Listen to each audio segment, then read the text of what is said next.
All right. Good morning, everybody. Thanks for joining me. Hopefully, everybody had a great holiday. Real quick reminder before we get started here, there will be office hours on Monday. Robin will be doing office hours on Monday. And then New Year's Eve and New Year's Day, there'll be no office hours. Then resume normal office hours on Thursday. So, just a quick reminder, I'll probably be repeating that a couple times throughout the office hours today just to make sure people are on the same page there. But we'll go ahead and start here with Rick E. Man, it looks like we have a lot of like club fitting type questions already to start today. So one thing I want to mention is that we are not expert club fitters here. So some of the answers you may want to take. This is just kind of from my experiences and what I understand about club fitting. We're not trained in club fitting or anything like that. So these are just kind of my opinions on things. So Rick E says, what does a typical club fitting look like? Well, a good club fitting, what they're going to do is they're going to bring you in, they're going to ask you a lot of questions, kind of some stuff about your game, so on and so forth. How far you hit your clubs and, what kind of ball flight you have and so on and so forth. And then they're just going to try and get you into a set or, if it's just a driver fitting or whatever it might be, that would help improve the things that you talked about. So, if it's a driver fitting, a good driver fitting should get you to where you're maxing out your club head speed, your ball flight is as good as it can get. Equipment can only do so much. It really can't do that much with your ball flight. If you're cutting across the ball big time, you're still going to hit a slice even with a perfectly fitted driver. So keep that in mind. But they're going to try and they're going to put all kinds of heads for you to try with shaft combinations, different kinds of grips, and all sorts of things. They'll ask you, was there a specific kind of grip that you like? So basically, they're trying to take what you have now and they're trying to improve that and get it to where you're hitting a ball as good as you can with the swing that you have. So that's basically what club fitting looks like. It's just they're going to try a bunch of different stuff with you, and that's kind of basically when they see your swing and they kind of see the numbers that you're getting because they should have you on some sort of launch monitor of some sort.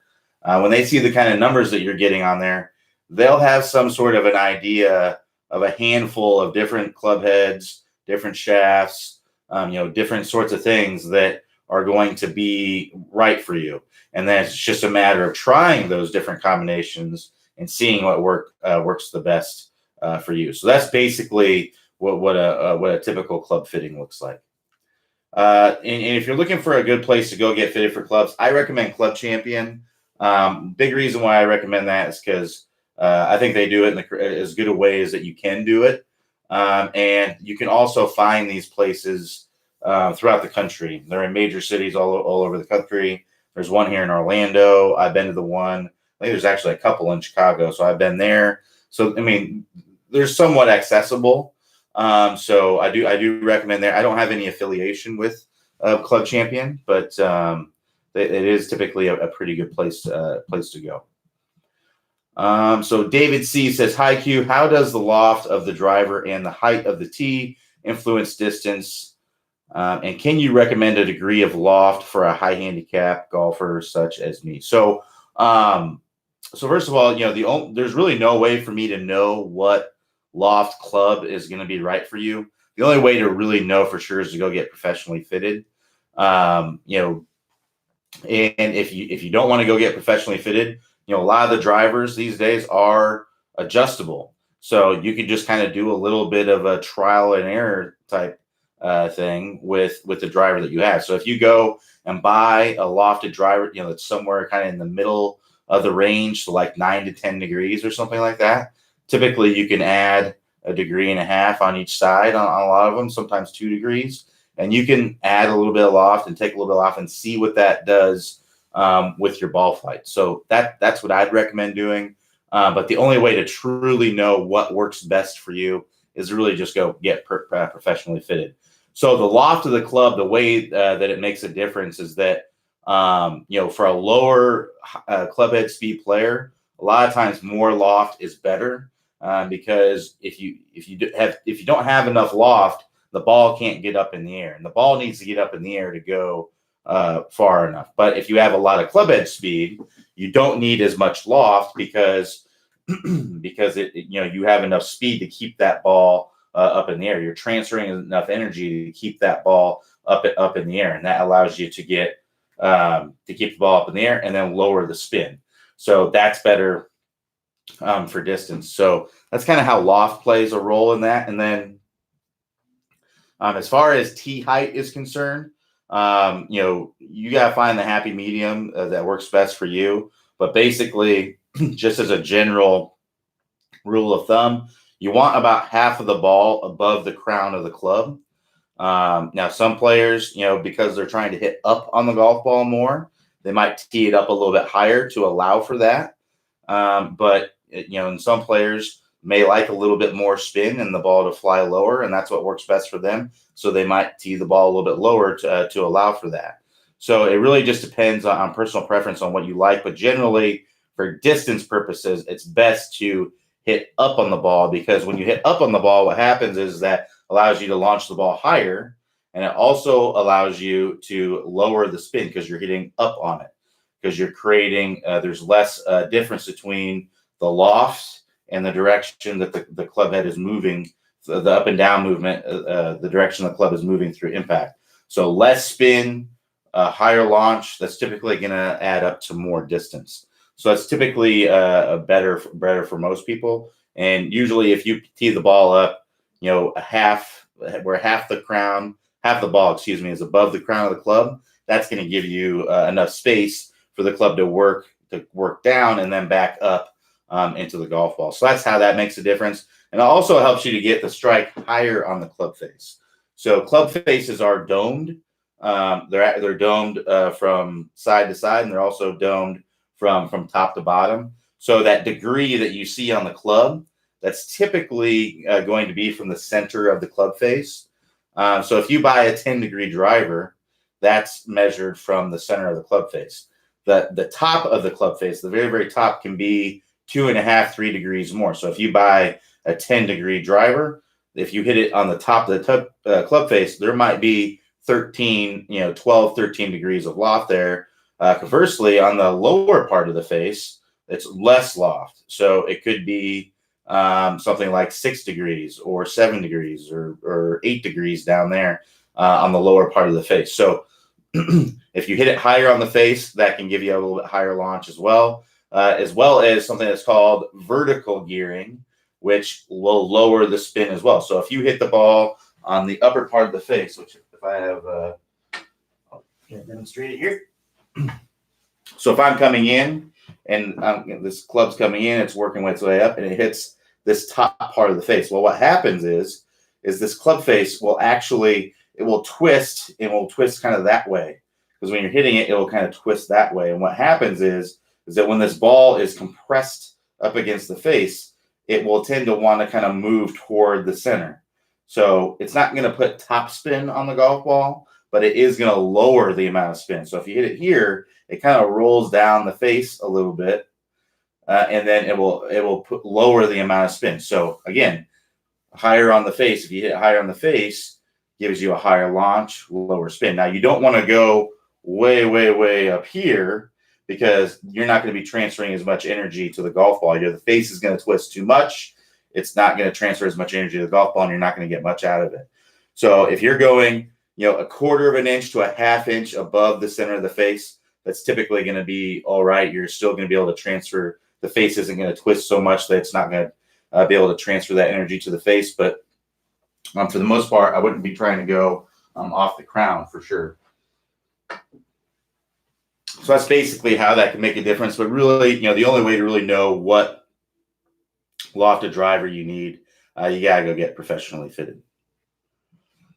All right, so keep the questions coming here. We got another one from Ed, another fitting question here.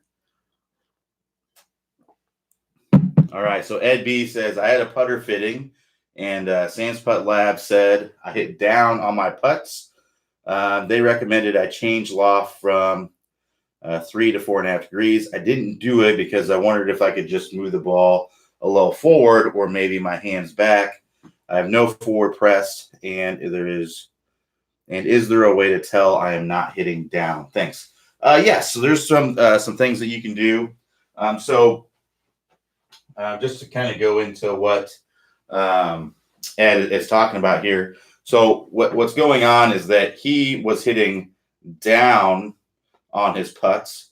And when you do that, the reason why putters have some loft on them is because you want it to get up out of the grass. Because when the ball is on the green, it's on grass, right? So it's kind of settled down into that grass. So you need some loft to get the ball up out of the grass and then rolling a little bit. So if you play on fast greens, you don't need as much loft on your putter. It'll get up out of there very easily. But if you play pretty slow greens where the grass is kind of taller, you need more loft. So a lot of times when you go and get a putter fitting, they'll ask you, hey, what kind of greens do you normally play on? Are you playing on slow greens, fast greens, and so on and so forth? So one thing you mentioned, Ed, is that you don't have any forward press. One thing to keep in mind here is that just, what you're doing at address, that doesn't mean that's what's going to happen at impact, all right? The only thing that matters is what's happening at impact. So if you don't have a forward press at address, that doesn't mean that you don't have it at impact. Or if you have a forward press at address, it doesn't mean that you're, not flipping through the ball at impact with the putter. The only thing that matters is what's going on at impact. I think a lot of people are, tend to think, well, if I do this at address, I'm gonna do the exact same thing at impact, and that is just not the case typically. So one way that you can kind of tell is that if you have an iPhone or a phone that has a slow motion camera, a way that you can tell is you can actually set up your camera. So if I don't have an iPhone, but I have a phone, I have a Pixel that has a slow motion camera on it. If I set this up to where my ball, I don't have enough hands to kind of show you this. Basically, if I got my ball on the turf here, I can set up my camera to where it's shooting from the side. So I'm hitting the ball toward the camera here. And I set up my phone, my camera, to be shooting from the side here. And then I can hit a putt, and I can watch when I hit the putt if I'm hitting down on it. Because if you're hitting down on it, it will kind of bounce off the turf and then kind of bounce up in the air. And it will also typically put backspin on it, which you don't want to do. So you'll see, and I would actually set it up to where maybe you can see the logo of it. So if you have it set up like this, if you have your camera set up like this, I try to have it to where you can see the logo of it. So that way you can clearly see, okay, is it moving backwards or is it tumbling forward or is it staying the same? Typically what you want to see is you want to see that putter come in, lift the ball up out of the turf just barely, and you don't want to see it ever kind of tumble backwards. You want to see it either tumbling forward a little bit or staying the same. Because if it starts to tumble backwards, so it starts to put backspin on it, it's going to get a bounce on it, and it's not going to roll as true. Whereas if you get it to where you hit it, you get a little bit of loft on it, and you just lift it up out, it'll typically what you'll see is it'll stay kind of the same, and then it'll land and it'll start rolling true right away. So one way you can kind of tell by doing that is using the slow motion camera on your phone, setting it up from the side and doing that. Now, the things that you mentioned, moving the ball up in your stance, absolutely, that can help. But the reason why they wanted you to get more loft is because what's happening is you're hitting down on it. So if you hit down on it and add loft, it will allow it to come up out of there. The only problem is that that's going to put backspin on the ball, and it's not going to allow it to roll very nice and true. So what I'd recommend doing is actually working on your technique a little bit, get to where maybe move the ball up in your stance a little bit. That can help. There's all sorts of things that you can do to help. The main thing would be kind of moving your ball position, I would say. Making sure you have the feeling that you are letting the club bottoming out and then hit up on the golf ball. Try to overdo it. Try to hit up on the ball a ton and get the ball up in the air actually a little bit. And then once you're able to do that, then you can just ease off of that. But I would just use your camera from the side there, set it up to where you can kind of see the logo so you can see if it spins or anything, and watch and try to get that honed in pretty good. They actually make Eyeline Golf makes some golf balls. They're kind of yin and yang golf balls. One side is white and one side's black, and you can really clearly see what's going on there when you do that. So those are cool, but you don't need to use those. You can just use a normal golf ball and see for yourself on there. So that's one way you can tell is with the slow motion camera. If you don't have one, they also have these felt boards that you can use.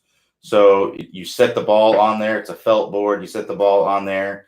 And then ideally what you'd see is a pretty uniform roll. Whereas if you hit down on it, you'll see that it clearly bounces on it. And it'll make, with the felt, right? So you scrape it one direction. And with the felt, you'll be able to clearly see if it's, bouncing or if it's rolling nice and true. So ideally you'd want to see it to roll nice and true. So that's one thing that you can do as well. I believe they sell those on Eyeline Golf website as well. You might be able to find one on Amazon. I tried searching like a felt putting board or something like that. See if you can find that. But those work well. But really the easiest way, most people have a camera with a slow motion or a phone with a slow motion camera in it, and you can usually see pretty easily on there what's going on. All right, so David Y says, I'm left-handed and swing right. Any advice for players like me who can't seem to get much swing speed and power? I would use whatever side gives you the most power, and speed, and the one that you're more able to get the ball in the center of the face. But really, if you're looking for club head speed and power, I'd recommend working through our 20-minute distance fix course. If you're not familiar with our course, David, this is really, we've gone through a lot of things to kind of figure out what are the main things that give people club head speed. And number one is going to be increasing your range of motion. So we're going to be working on getting you a bigger shoulder turn and maybe getting your swing more vertical, getting your hands up higher here. So if you're kind of a flat swinger like this, where you see where your arms are kind of below your shoulders, that you can be losing a lot of distance doing that. So getting your hands a little bit more vertical can help you get more speed. So that allows you to create more time and space to accelerate the club, which is huge for distance. And then we'll work on your sequencing. We found, for any powerful athletic movement, you're always going to see somebody load up and you're going to see them have a momentum transfer. So if you think about a baseball pitcher, right? Baseball pitcher, when they're in their windup, they're loading up and then they're exploding toward the plate. Well, that's the load up and the momentum transfer. You think about any powerful athletic movement, football quarterback throwing a Hail Mary, guy throwing someone out at home, from center field or something like that. That you're always going to see somebody going up for a rebound or for a dunk to dunk the basketball. Right? You're seeing they get down, they load up, and then they explode up. They don't just suddenly jump up in the air. They load and explode. So that's that's one thing that we want to do. We're going to work on getting loaded up properly and getting to your lead side. And then we'll work on generating some lag, because if you're casting the club, you're burning that energy up early. We want to be storing that energy and then releasing that out in front, generating that energy, then releasing, which is the second piece, is we want to store this energy, but we don't want to hold on to it. We want to release it. So that's the last part of it, is getting that lag and release of the club. And then lastly, there's something that's called neural adaptation, which is basically just, without getting into all the science and everything of it, basically all that means is swinging as hard as you possibly can, giving 100% effort. Because what that does is that sending signals to your body to use the muscles that are necessary to make that happen, which will use the bigger muscles, which contract more and give you more speed. And the more you do that, the more comfortable you're going to get with it, and the more it kind of becomes your new normal. So that's what I recommend doing. And then you got to take breaks in between swings whenever you're giving 100% effort, so that you can replenish your energy. Because whenever you give 100% effort giving something, it takes some energy out of you. So you have to allow for time for that energy to build back up so that you can do it again. So that's basically what the neural adaptation program or the neural adaptation part of it is. So just to summarize that up, you have three main pieces there. You have your range of motion, your sequencing, and your neural adaptation. That's what we want to do to increase your club head speed. Those are the biggest things that help. And that's what we do in our 3-week program, the 20-minute distance fix. And it's 3 weeks, and we're talking it's maybe an hour a week of practice, right? So and there's definitely, there's some videos that you're gonna have to watch, but if you can devote a couple hours a week to that, you can get some major club head speed. We're typically seeing people gain at least 10 miles per hour going through the program. Some people are gaining more than that. Some people are gaining 20-some miles per hour.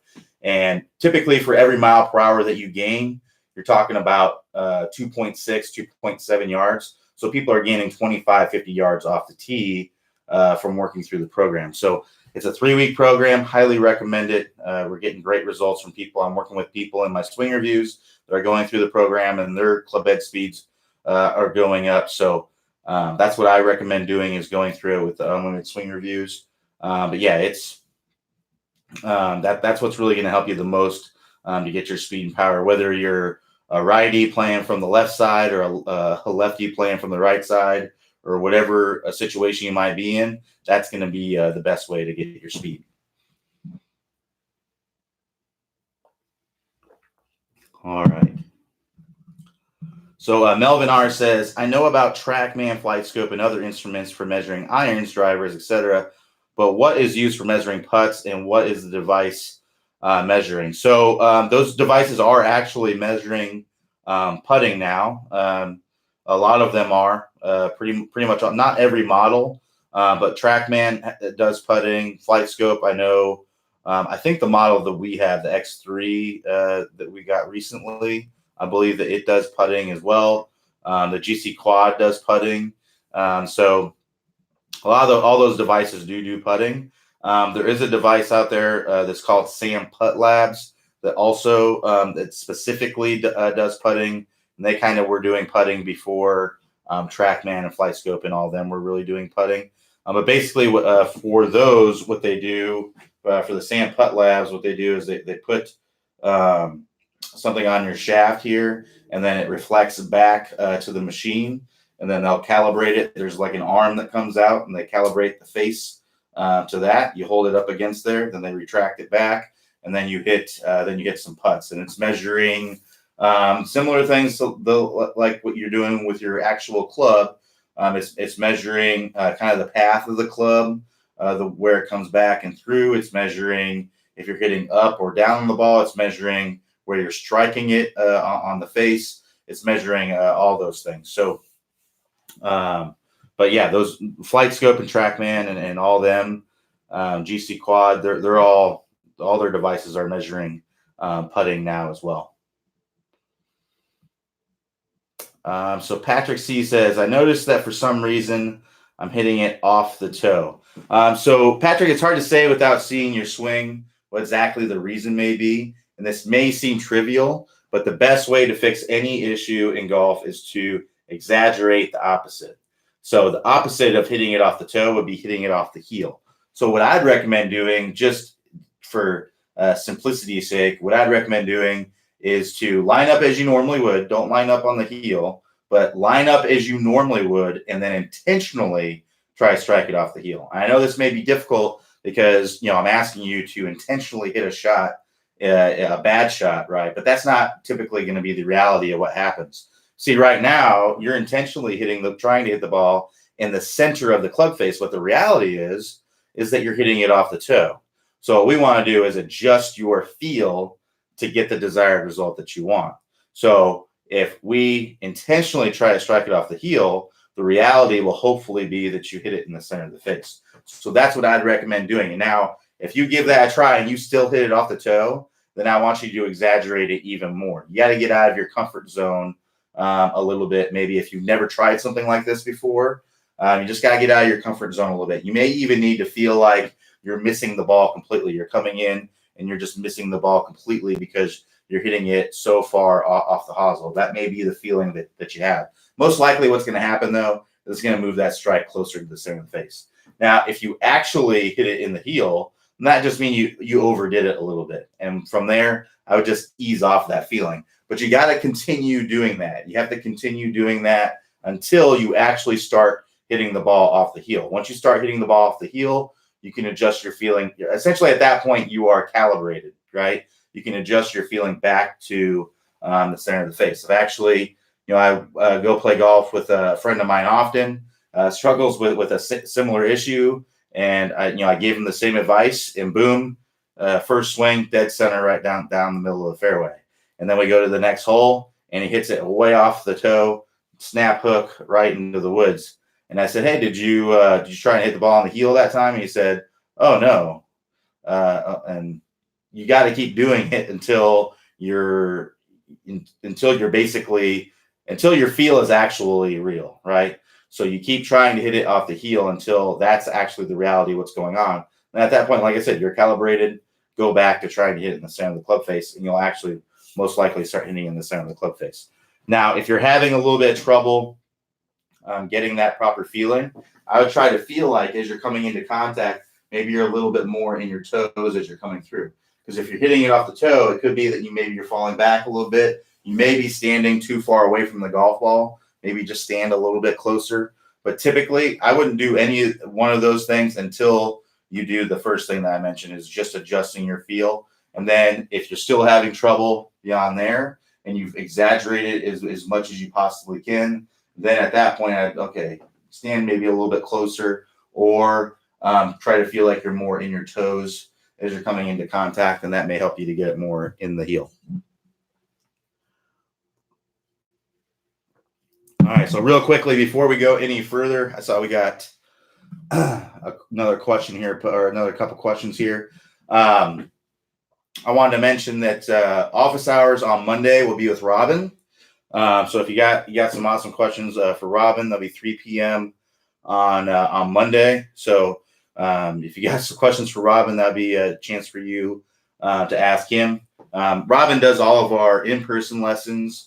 He runs all of our clinics. I help him with the clinics whenever we have the distance clinics. But Robin, he's in charge of all those and runs all those, and he does all of our in-person lessons. So if you're looking to come to Orlando to see us, Robin's going to be the guy that you'll come see if you're wanting to get some in-person lessons. So if you got some questions for him about that, I'm sure he would enjoy that. But then on New Year's Eve and New Year's Day, so the 31st and the 1st, that's Tuesday and Wednesday of next week, there won't be any office hours on those days. And then we'll resume normal office hours on Thursday, which will be at 3 p.m. Eastern time.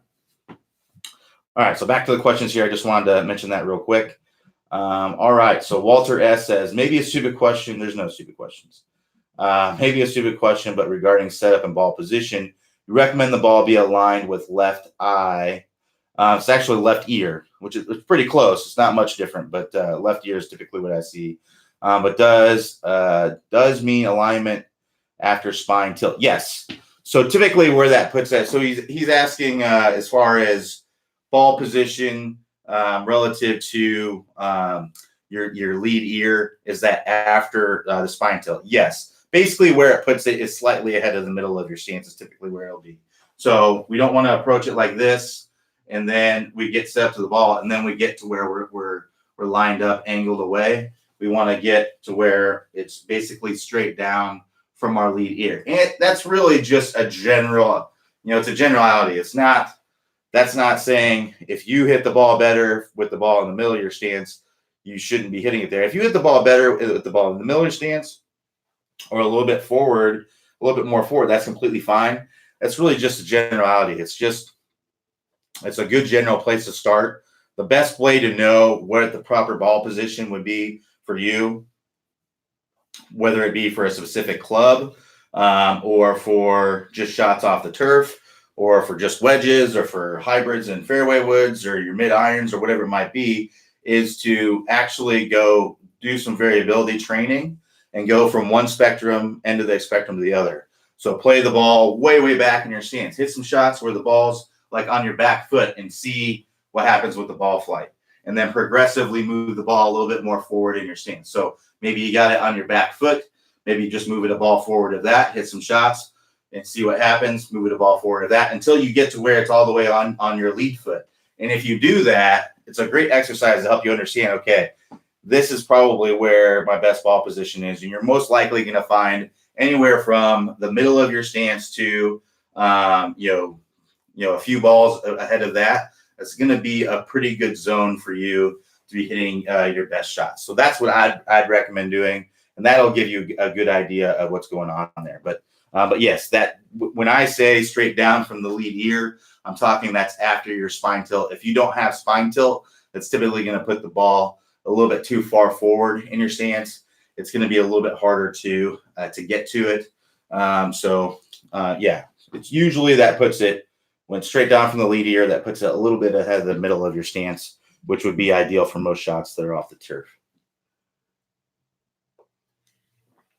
All right, so let's keep on moving through the questions here. It looks like we got here one from David W. It says, when standing over a putt, where would you recommend focusing your eyes? With driver and irons, I look at the back of the ball, but this doesn't seem ideal for putting. I would do the same thing.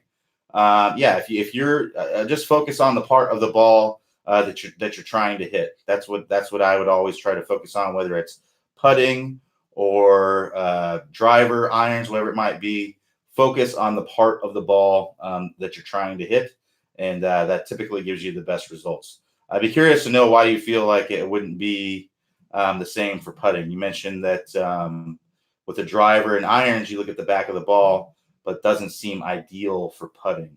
So I'm not sure why that wouldn't seem ideal, but I would do, that's what I do. I do the same thing. I try to focus on that one little dimple on the back of the ball.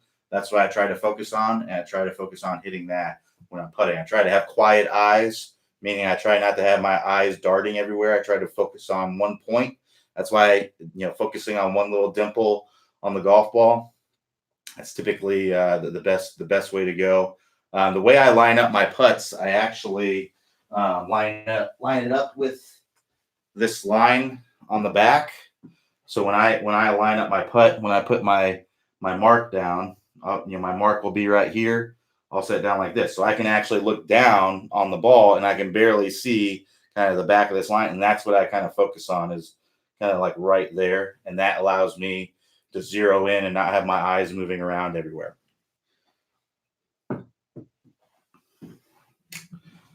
All right, so John G says, any thoughts to remedy pulled putts? So sure. Well, first, what I'd recommend doing, because sometimes you're not necessarily pulling putts. It could actually be an alignment issue. It could be that you are lining up, left, but you're, assuming that you're right-handed. It could be that you're lining up left, but you feel left of where you feel you are. So what I'd recommend doing is actually getting your alignment right. I struggle with the same thing. I struggle with pulled putts a lot. And a lot of times I just get out of alignment. I just feel like, with my putter, that I'm set up square, but the reality is I'm set up left. And then I miss the putts left, and I feel like I'm pulling the putts, but the reality is I'm not pulling putts. I'm just lined up inappropriately. So there's other things that I do that cause me to pull it, and I'll go into those here in a minute. But yeah, I would make sure that you are lined up correctly first. So there's all kinds of things that you can do. I try to find a dead straight putt and get lined up. Use some alignment sticks on the side and kind of create a tunnel essentially for your ball, and that can help you to do that. I would use a mirror, a putting mirror. So you can get one of these. Again, this is on Eyeline Golf. You can get these on Amazon. There's lots of other companies that make these as well. But basically, it's got a line on there, and you can set this behind the hole and, line it up perfectly. Try to find a dead straight putt, like an 8 to 10 footer or something like that. Set this up to where this line on here is set up perfectly on line. And then when you set up to it, you can set up your putter perfectly with this, and it can help you get a feeling. Because I know a lot of times when I struggle with that, when I line this up and I set up to it, I feel like I'm lined up way to the right. But the reality is that I'm lined up dead straight on. So that tells me that when I'm on the course, what feels like is dead straight on is actually lined up to the left. So it could be a setup thing. So I would make sure that you're getting set up. You can also use a chalk line. Have you ever seen those wind up little chalk line things?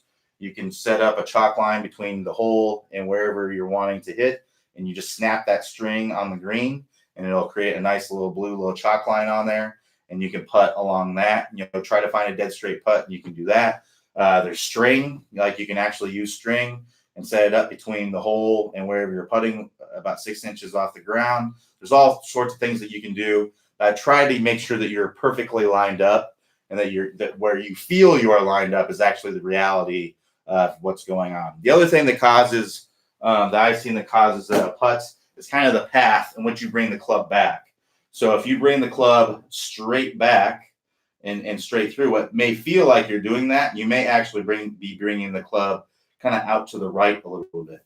So if I angle this down, and I apologize for the mess. I kind of got some cords over here. But basically, if I bring this putter back, I'm going to exaggerate, but if I bring this putter back kind of like that, I'm going to tend to pull the putt because my club is kind of moving to the left, out in as I'm coming through contact. Now, a lot of people, they feel like they're going straight back and straight through, but the reality is that they're going back and through. And I learned this from getting on a sand putt lab. I realized that I was bringing this club back kind of like that, kind of out to in, and then that was causing me to miss putts to the left as well.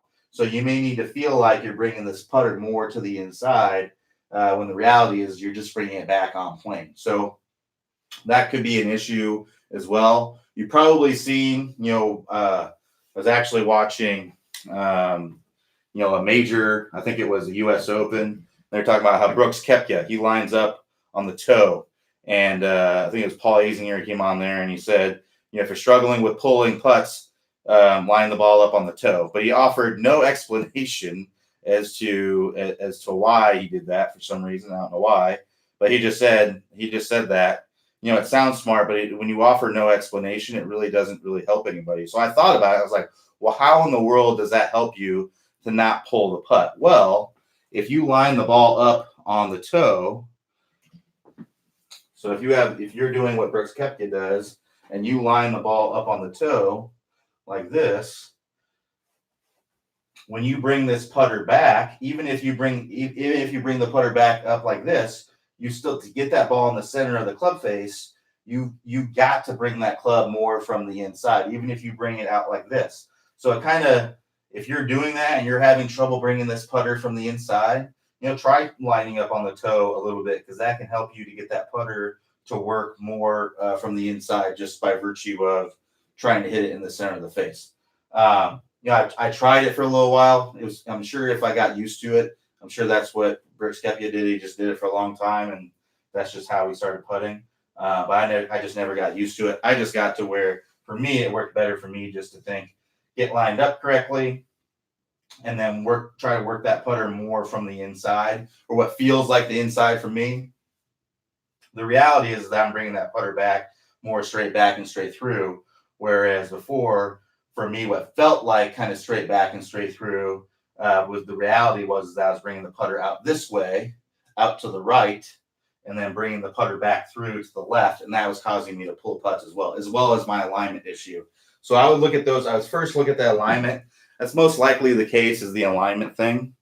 And then if the alignment is good, you're all good there, then I would look at the path of the putter. Maybe set up a video camera shooting straight from down the line, and kind of see if you can get on a sand putt lab, and that's great. But if you can't, look on camera, see if that putter is kind of working outside a little bit, and see if you can get that putter to work more from the inside. Feel like you're kind of hitting a draw with your putter, essentially, is what you're trying to do, and that'll get that ball working more, more at the target.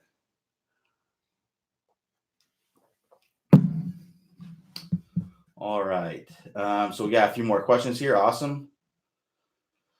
So Dan M says, we hear so much about the importance of lower body in the swing, but didn't Clay show that he could sit in a chair and swing around 90% of his swing speed? So yeah, you can get about 85% of your club head speed from just your arms only. So if you imagine, if I have this club and I just take this club, I don't move my hips at all, and I just go like that. Like I'm not going to do that in here because I'm afraid I'll break something, but I can get a lot of speed from just from doing that.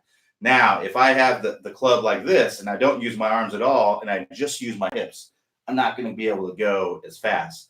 But what the lower body does is not only does it help you create momentum, but it also helps you create better swing mechanics.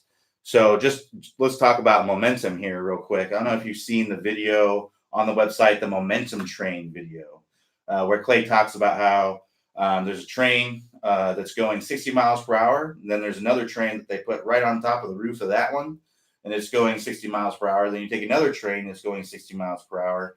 Well, that top train is going 180 miles per hour relative to the ground, but it's going 60 miles per hour relative to the train below it. So that's what's happening when you're creating momentum. The lower body is that train that's on the ground, and then you have your torso here. That's the train that's in between, and then you have your arms and your hands in the club. That is that top train. Now, in that analogy, all the trains are going the same speed. Now, in reality, the lower train is going maybe 10 miles per hour, and then you have another train that's going 10 miles per hour. Then you have your top train that's going 80 miles per hour, which is the arms, hands, and club. That's what's moving the fastest. But to get the most out of your swing to create momentum, that's the difference between swinging 100 and 120, right? And that's basically what we're seeing in Clay's swing, is that he's able to get 100 miles per hour from sitting in the chair, but he's able to get 120 plus miles per hour from using his legs and using his lower body, and that's a huge difference. That it's not just a little bit; that's huge. We're talking 50 plus yards there off the tee difference. So we definitely want to be doing that. Now, the other thing is, and the reason why you want to use the lower body is for the swing mechanics wise, because you're just not going to be able. You're going to cast the club. You're going to release the club early if you use all arms and you don't have the lower body, creating momentum and firing first and pulling everything through. So if you imagine, if I start moving my arm and I just stop it, that club is going to want to flip forward, right? Well, that's what's happening in the golf swing. When you don't use your legs and your body just stalls out, the upper body just wants to release, right? So it's going to release early, and you're going to add loft. You're going to make it more difficult to hit your irons. Hitting the ball off the turf becomes more difficult because you're not hitting down on the ball as much, but you may even be hitting up on the golf ball when you do that. Because a lot of times what happens is we see this action, right? We start hitting up on the golf ball as we're going through.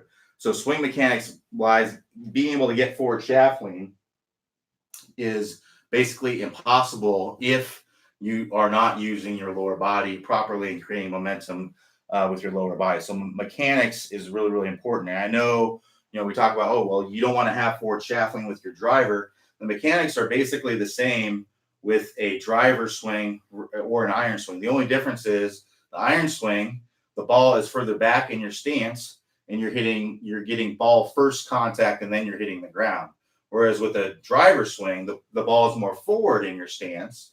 You don't hit the ground, and then the club bottoms out, and then it works its way up into the golf ball, ideally. And when you do that, it looks like you don't have forward shaft lean. But the reality is, if you look at, here's my impact position with a driver, here's my impact position with an iron. Like, it's basically the same as far as the hands are concerned. It's just that the club's more forward in the stance, so the club's releasing a little bit more, whereas if the ball is on the ground, it's not releasing as much. So that's basically the difference there. So yes, you can absolutely play great golf just using all arm swing, but it's not going to be the most efficient way to swing. And you're also going to have a hard time. You're not going to be very consistent because you're going to have a hard time making good contact with the ball, especially with it on the ground. So yeah, thanks for the question. That you're exactly right. You can get a lot of speed. Most of it does come from your arms, but to get the most out of it, you want to create that momentum with the lower body, so you can also get some good swing mechanics as well and get forward shaft lean.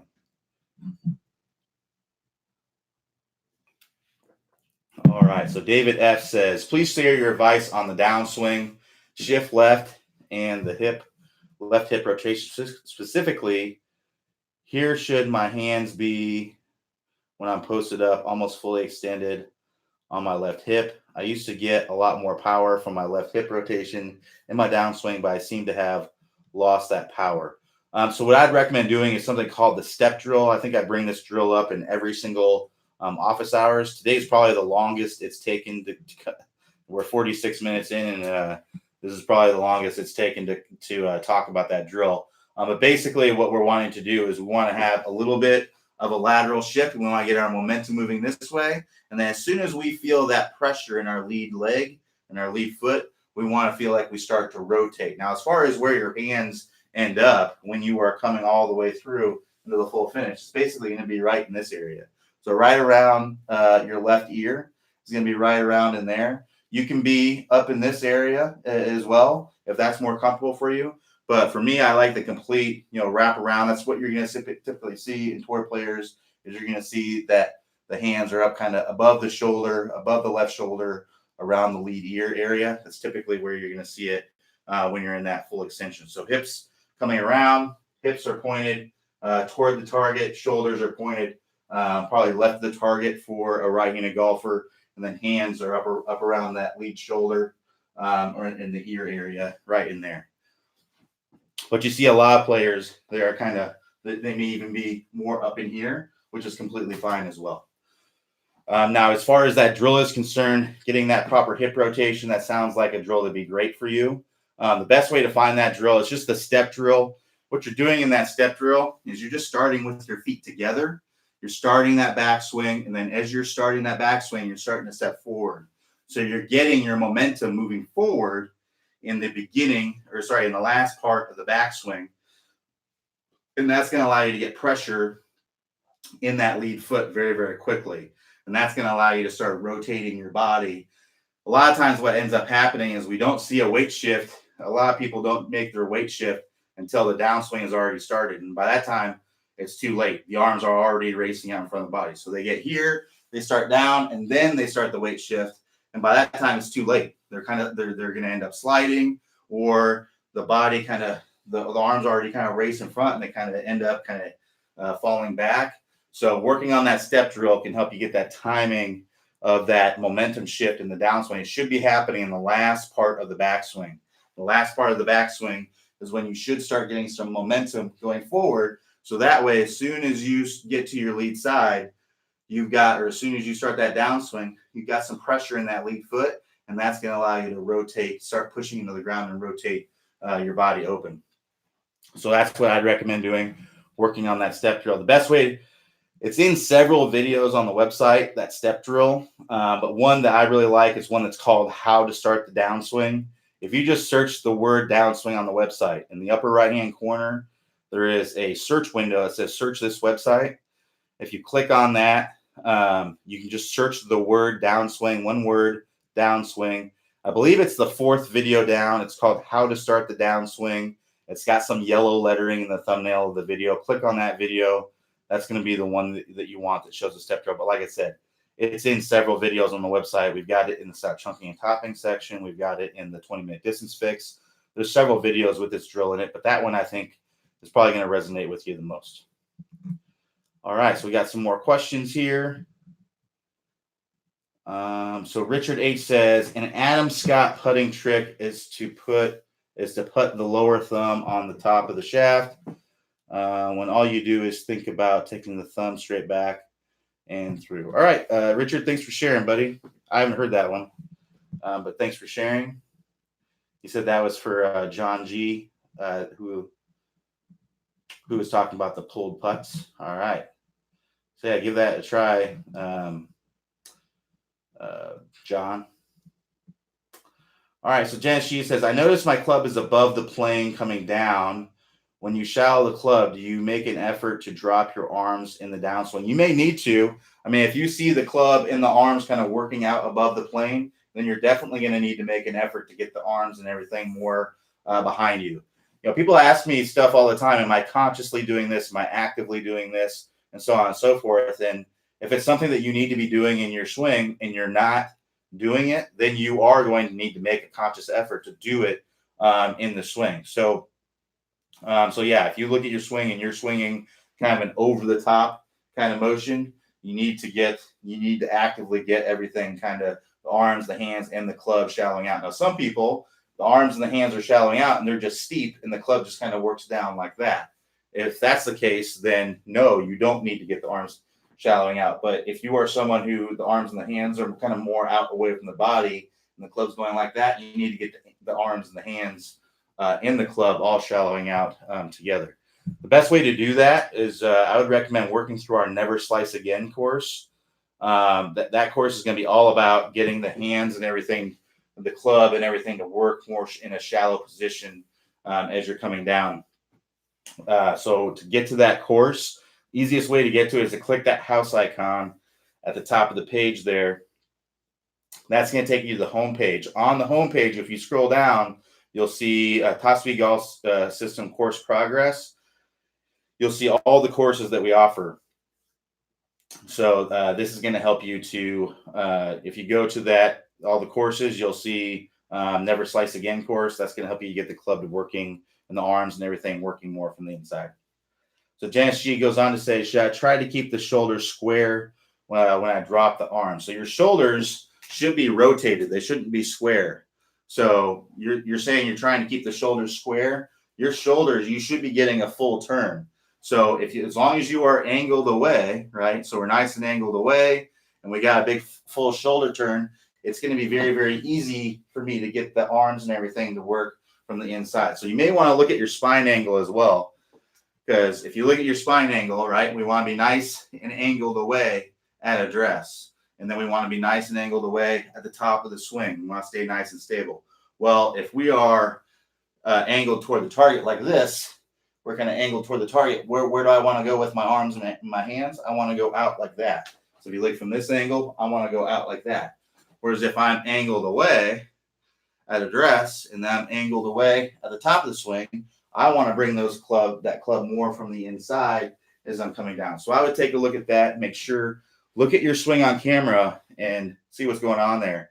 Now, everyone's feels and things are a little bit different, but if you're asking me, should you feel like your shoulders are square? They're definitely not going to be square. They're going to be turned this way. And then I would try to feel like your hands are kind of dropping behind your body. You got to adjust your feel to get the desired result that you want. So I'd look on camera, look what's going on with your ball flight, and base what your the feedback that you're getting from those on the feeling that you should have and what you should be trying to achieve on camera. So if you get to where really the best way to fix any issue in golf is to exaggerate the opposite. So I imagine if your hands and club and everything are working out over the top like that, you're probably slicing it or pulling it. So the best way to fix that is to get to where you're hitting snap hooks and you're hitting big old pushes, either one of those. And that's going to help you to get that club. That means you're getting that club working from the inside. And then once you get that, then you can work on getting the face worked out to where you can start hitting it straight. And that's what you do in that Never Slice Again course.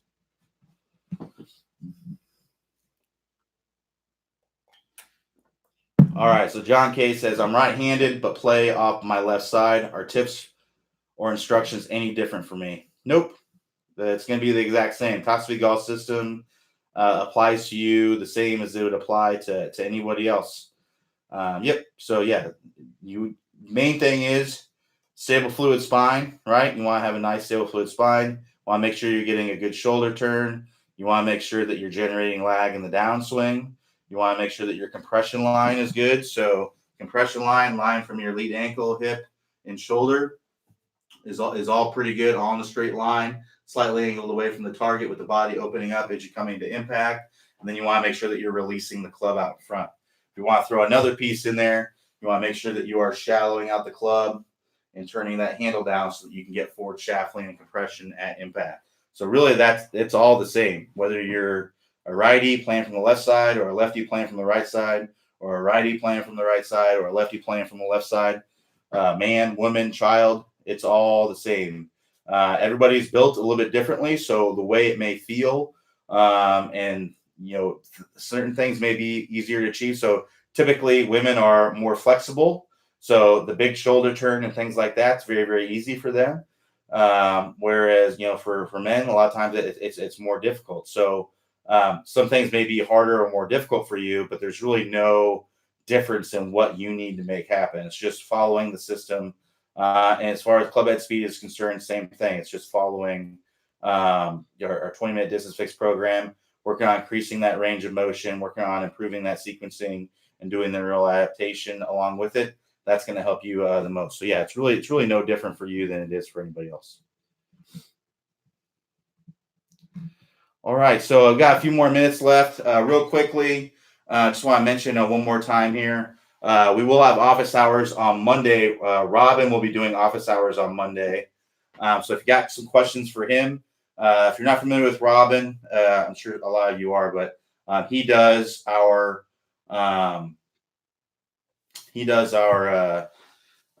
distance clinics. I help him out with the distance clinics, but he leads them.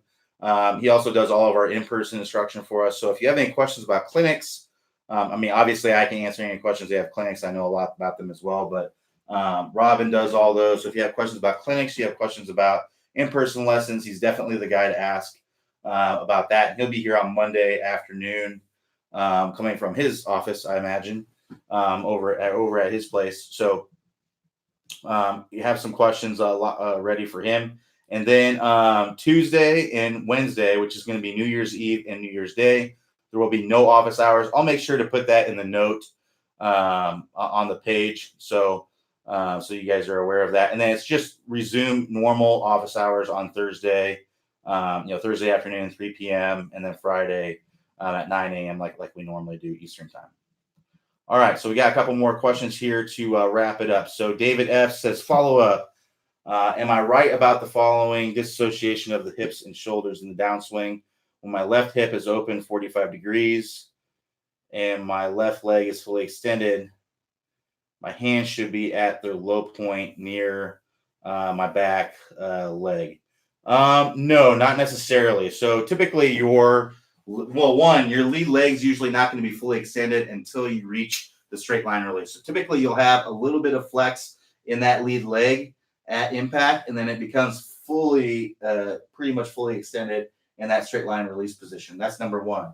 Number two is that when you reach when your hands reach the lowest point, they're typically in front of your trail thigh. And at that point in the swing, your hips aren't usually going to be 45 degrees. Your hips are going to probably be more like 20, maybe 30 degrees, depending on. Now, some people might be in that 45-degree range. But in order for you to be in a 45-degree range here, when your hands are reaching the lowest point, at impact, you'd probably have to be about 70, 80 degrees open. So at impact's when you're going to be about 45 degrees open and your hands are moving up at impact. They're reached their lowest point here, and impact's about right there. So the hips aren't usually, they're usually going to be about 40, 45, 50 degrees open at this point. Ideally, that's what you're going to see in most tour players. But at this point, when the hands are reaching the lowest point, that's probably going to be, I don't know this for a fact, so I don't know the measurement exactly of the average tour, but I imagine your average tour player is going to be 20, 30 degrees in that position, and then 40 to 50 degrees in the impact position. And then that lead leg is not typically fully extended until you're in that straight line release position. It's typically going to have a little bit of flex in there. Now, there are some players that are fully, like Brooks Koepka, he fully extends that leg just after impact, or right as he's coming into impact. But most tour players, you're going to see that's happening in the straight line release is when that gets fully extended. All right. So Richard H says, can you demonstrate a correct swing in slow motion? I don't know what all that's going to do for you. If you're wanting to see, the best thing for you is Clay is, I can talk through it and do that real quickly. But if you want some more deeply, some more deep stuff, if you go into, there's a recent video that we posted. I believe it was posted on the website. I'll have to double check here. Let me see. Where it showed Clay's swing from all angles in slow motion with all clubs. That's probably what you'll want to see there. Let's see here. And I'll see if I can find it on here first, because I believe that might have been just a YouTube video, but I thought that we posted it on here. Oh, no, we did. So G106, Clay Ballard golf swing, all angles. That's probably the video that you want to look at. But basically what we want to do here is that setup, if I go back to my